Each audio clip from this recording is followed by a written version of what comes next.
It will be wrong of me to leave this mic without saying to Britain and everybody else who care, we do not mourn the death of a colonizer and a murderer who came and killed our people, and she's wearing proudly a stolen goods on her head. We have nothing to do with the Queen. Today, people tweet, hey, we mourn the Queen. But when Helen Zille tweeted and said that not everything is bad about colonialism, you all said Helen Zille is a racist. How can she praise colonialism? By mourning and praising the Queen, you are celebrating colonialism. You are not different from Helen Zille. We were not colonized by the land called Britain. We were colonized by the leadership of Britain that killed our people. So we must not be asked to do wrong things here. We are very clear. The Queen does not represent anything good. Britain has got a lot of gold, yet they don't have a single mine of gold. Those are stolen goods. We must talk about reparation. We must talk about the return of the gold.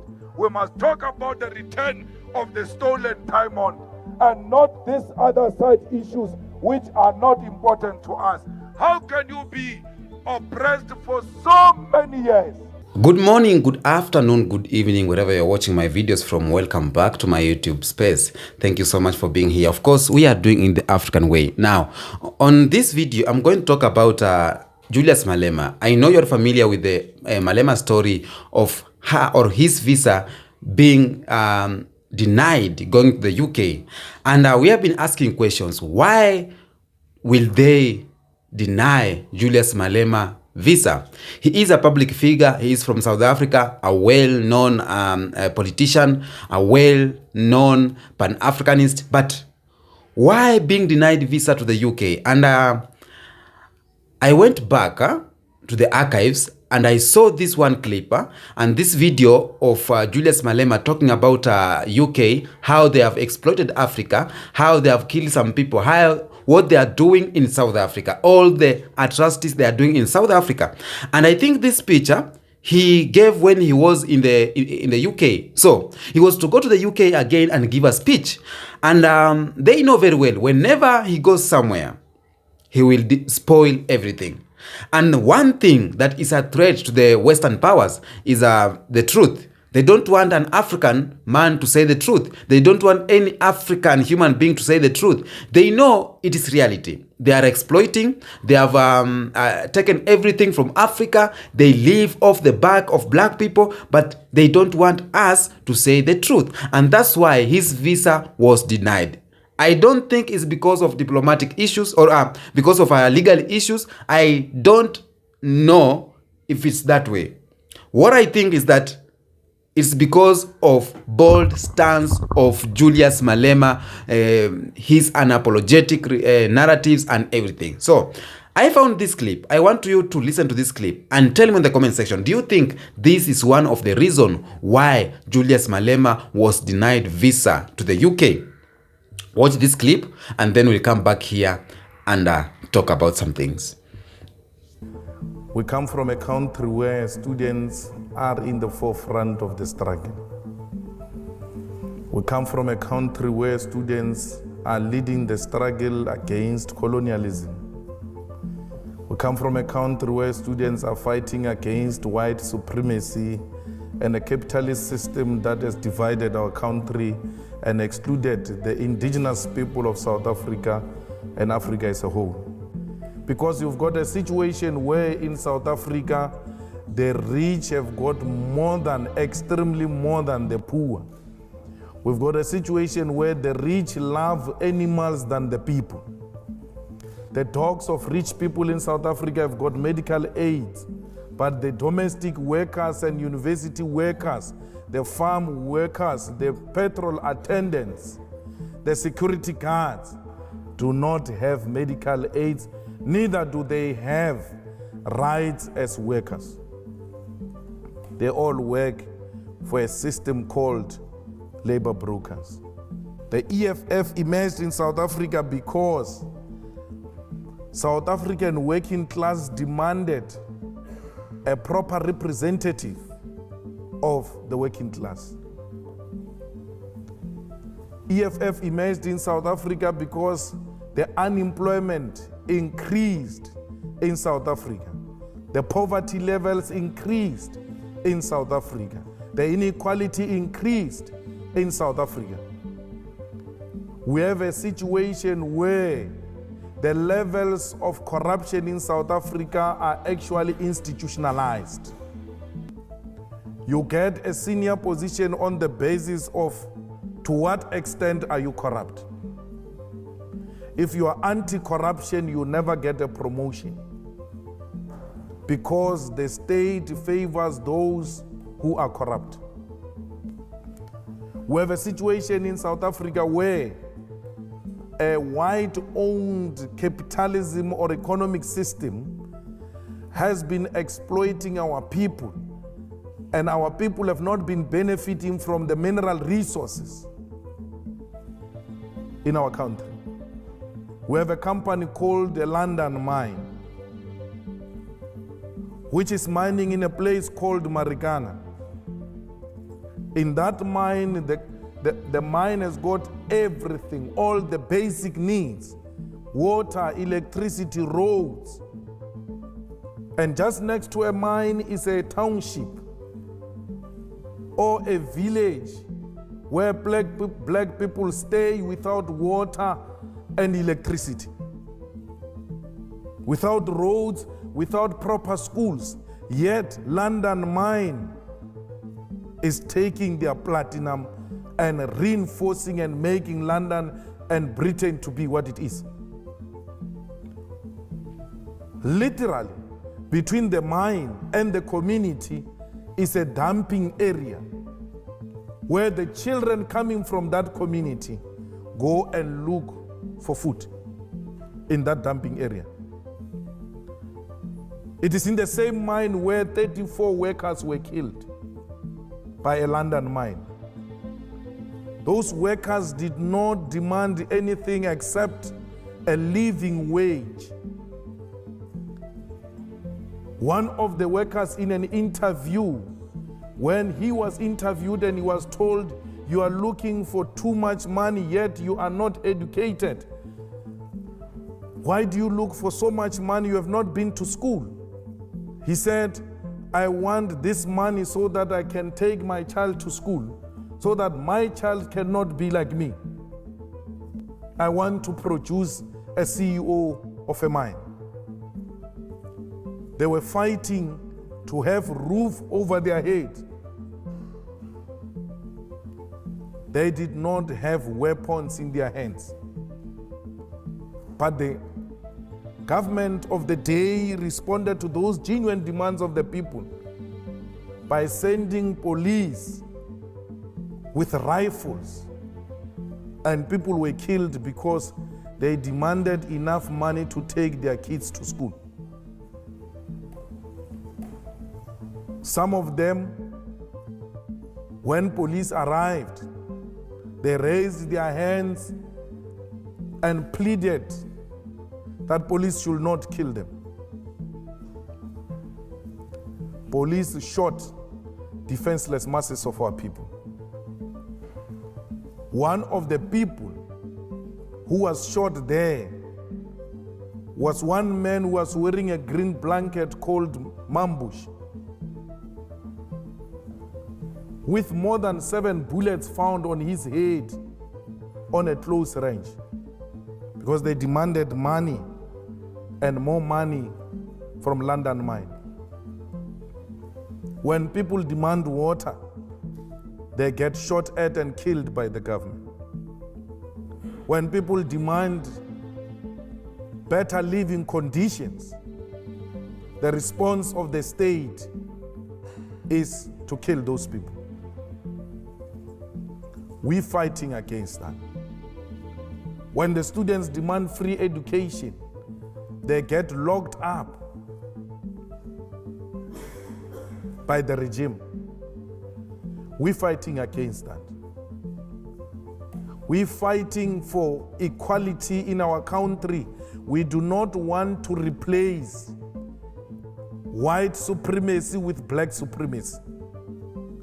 We want to create a society where all of us exist as human beings and not as white and black. We want to restore the dignity of the African continent and position Africa as an equal partner in the world economy and international politics. We want Africa to be like Europe. We don't want Europe to treat Africa like it is its own subject. When we say those things, we are called communist, we are called anarchist, we are called radicals, because we must continue to bow before a white supremacy. We're refusing that. We're refusing to bow before imperialism and colonialism. We want a total control of our own country and our own land. We in South Africa, black and white, we coexist as people. When we fight colonialism, we do not fight white people.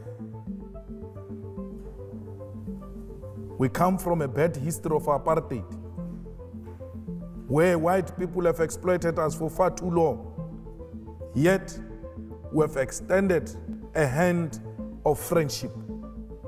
There are many others who are still refusing and still wanting to act as if we live in the apartheid era. Those do not deserve to live amongst those who want a united South Africa, black and white. It is of their own problem.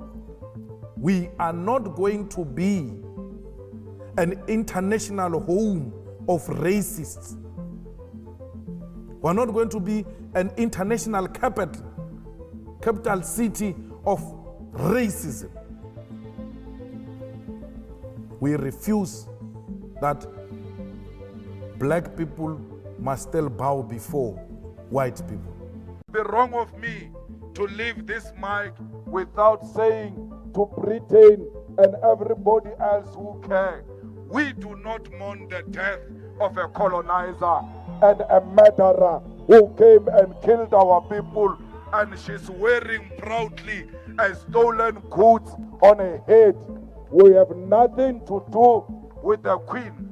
Renaka Spedi, but Baukwar Buleli, Slaga Bona, Marawana, Kele Kodu, Lele Bolailemba to Barena, Bautua di Minerali Tamo Africa, Bautua di Minerali all over Africa. Today, people tweet, hey, we mourn the Queen.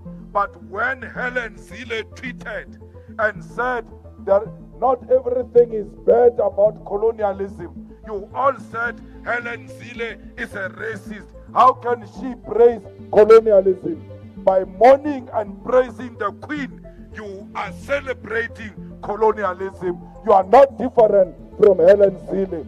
We were not colonized by the land called Britain. We were colonized by the leadership of Britain that killed our people. So we must not be asked to do wrong things here.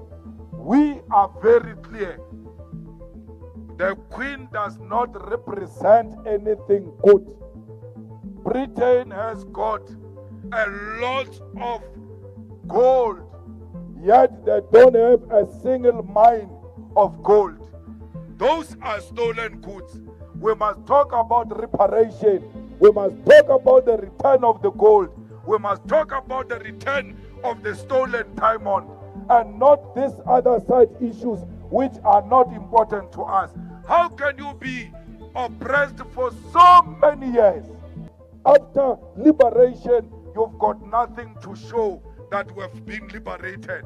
You have no land, you have got no bank, you've got no mine. The only thing you have is a hatred of other Africans. It was this Queen who gave us surnames, by the way. This Britain, we did not have surnames. Welcome back. Now, that was the speech of Julius Malema. And even if it's you, the government of UK, can you allow someone bold like this, someone who tells you the truth to the face, can you allow him to come in your country? No, you can't. And I'm so happy that he was denied. Why? Number one, the West powers are just showing their true colors, that they don't like the truth. I'm so happy he was denied so that it can open eyes to people who think that we are the allies. We ain't the allies of the powers. We ain't the allies of the system. The system is finding ways to make sure that we are silent, or the system wants us to be silent forever, you know? So if there is a leader who is speaking reality, who is a leader who is against their evil doings, they will restrict him. See what they are doing to Ibrahim Traore. They want to remove him from power. They are causing chaos in the country of Burkina Faso. They are creating tension in the country of Burkina Faso. And they want to make it look like when Ibrahim Traore took power, it is a disadvantage to the people of Burkina Faso. So that's what they are doing. And by denying Julius Malema the visa to UK, this shows how true these things are. Because if it was a lie, they could allow him to go and maybe arrest him or something like that. But you know what? We don't need you here. We don't want you here. And that shows me the fight for African liberation, the fight for African freedom, or the fight for black people freedom or liberation needs tough guys, needs people who are bold and apologetic, and needs people who don't have the second thought. So let me ask you, if Julius Malema was a guy of singing the songs of the UK, if Julius Malema was a guy of just praising the white supremacy, do you think he could be allowed? Yes, he could be allowed to go because he is singing the song of the supremacy. Someone like Ibrahim Traore won't be allowed to go to the States, won't be allowed to go to France because he is against the narrative. We are not against the white people. We are not against the white people of UK or the white people of America or the white people of France. So for you being a champion of African, for you sending African message, you need to be unapologetic, you need to be strong, you need to be bold, you need to be a man of his own stance. You don't need to be a double standard. Now, when I talk about double standard, I talk like a leader like William Ruto. William Ruto speaks the mind of everyone. When you go to UK, when you go to China, when you go to Russia, speaks the mind of everyone. You see the other day, Donald Trump was angry with him because he went to China and he went, and you know very well China and US, they are not in good terms. So William Ruto is someone of a double standard or a double sword, double mind, double talk. And we need leaders like Julius Malema. We do not need to go to the UK. We do not need to go to the US. We do not need to go to the France to make it big. We can be here and still our message can reach home. The real reason why that speech was so piercing to the hearts of the system is because how Julius Malema said it in the truth, openly, that England has exploited Africa. England has exploited South Africa, and they have denied even the people of South Africa access to better facilities. They are in somewhere there in certain village in South Africa extracting gold and everything, but they cannot even build infrastructure to go to that place. They cannot give better medication or better health facilities, better education facilities, or care about the environment for the people around there. So it is just reality. The people of England, they have get a lot of richness from African soil. So it is the truth. It is not a lie. It is not a lie. And this tells me this. For us, as Africans, white people or the white supremacy, when they talk about Africa, we don't care. We keep quiet. They will talk about a country in Africa. For example, they'll talk about Burkina Faso. They will say how bad it is. They will talk about Nigeria. They will talk about the economy bad in Kenya. They will talk about what is going on in Uganda, Tanzania. And they will say some bad stuff about African countries. But we as the African leaders, we don't retaliate. We don't talk back. We don't restrict them from coming. They are getting easy access to come here. in Africa, the black Americans in the US or black Americans in the UK, it is hard for them to come and settle here. But the white people, they come here, they settle easily, they get the documents easily, legally, they stay here legally, easily, unlike other black people. This shows me how controlled we are, how they still own us. And when you talk about colonialism, colonization didn't end. We are living in an era of new colonization. We are living in an era of mind colonization. We are living in an era where brainwashing is now working. When you talk about brainwashing working, we're talking about religion. We're talking about the democracy stories. We talk about the laws they keep here. So we think we are doing the better thing, but on the other side, we ain't doing something good because we are living in their world. They created this moment. They knew there will be a moment where they will not be in Africa, but they created a moment where even if they are not in Africa, they will still control Africa when they are far. So they divided Africa into pieces. They gave power to some village elders to make sure the colonialism or colonization will continue, whether direct or indirectly. So we give them an easy pass to come to Africa, and we know very well they have done a lot of damage to the Africans. We give them an easy pass to come to Africa, and we know very well they have exploited Africa.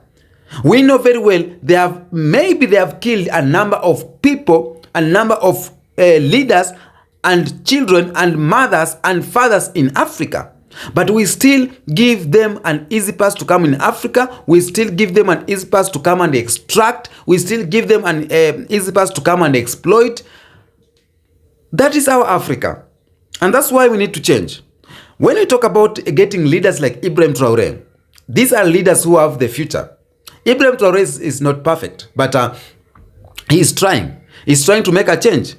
I don't know where he's not perfect. I've never come across someone complaining, but I know no leader is perfect. No leader is perfect, and no human being is perfect. But we give that benefit of doubt to Ibrahim Traoré because 60% of what he's doing is for the people. The 40% he will do. You know, it's better we find the leader who can even do the 40% for the country. 40% for the country. Or 50 or 60 is enough. Because we are living in a world where we want change, but we don't know how this change can come about. We are living in a continent where we want change, but we don't want to fight for the change. We don't want to talk about the change. We don't want to do actions to bring the change. So, when a leader started making action, they sell bad stories about him. They only sell the negative sides of him. They don't sell positive side. They will tell you how people are dying in Burkina Faso. They will tell you how terrorists are attacking Burkina Faso. But they won't tell you the better side of Burkina Faso. They won't tell you about the housing or affordable housing in Burkina Faso. They won't tell you how Ibrahim Traoré has invested hard in agriculture. They won't tell you that Burkina Faso has paid their debts. They won't tell you that Burkina Faso has built tomato industry. They won't tell you that the people of Burkina Faso love him. They will just tell you about the people who are dying. Tell me, even the countries that are still under the control of the system, like Congo, the countries that are still under the control of the system, like Burkina Faso before Ibrahim Traoré, terrorists were still there. People are dying in Congo. And they are still getting protected from these nations. Like USA is still there. France and these countries are still in Congo. But why are people still dying? So, it is not because of a leader, African leader. It's because of them that things are going sour in Africa. And no change comes easily. We know that. For fighting for freedom will not come easily. It comes with blood. It comes with tension. It comes with failure, death, and everything. But for us to bring change, we need just to go hard on it. Go hard on it or sleep out. Go hard on it or sleep hungry. Go hard on it or die with diseases. Go hard on it or your children will not get better education, or your children will still die poor. So we need to go hard on it. And that's what Julius Malema is doing. But they are not happy with that. And I think that is the main reason why they denied the visa. And seeing this, for me, is just opening my eyes to see that when you talk about the reality, when you give the message home, when you educate your people, when you call out the system won't let you be. You are a threat. You are a threat to them. And for them to neutralize the threat, they have to silence you. Don't speak on this occasion. Don't do that. Don't go to this country. But I'm so happy that things are changing. Africans are waking up, and we are seeing change, the God of change, and power is about to shift. And that is what is giving tension to the supremacy, or giving tension to the system. Tell him on the comment section about that speech. Upon listening to the speech, do you think it is the reason why Julius Malema visa was denied? Or do you think it's just a legal formalities? Tell him in the comment section, what do you think? Africa will rise, and the youths, let us rise together and make a change in Africa. Let us support Ibrahim Traore. Let us support Goita. Let us support the leaders who want change in Africa. Until next episode, peace out.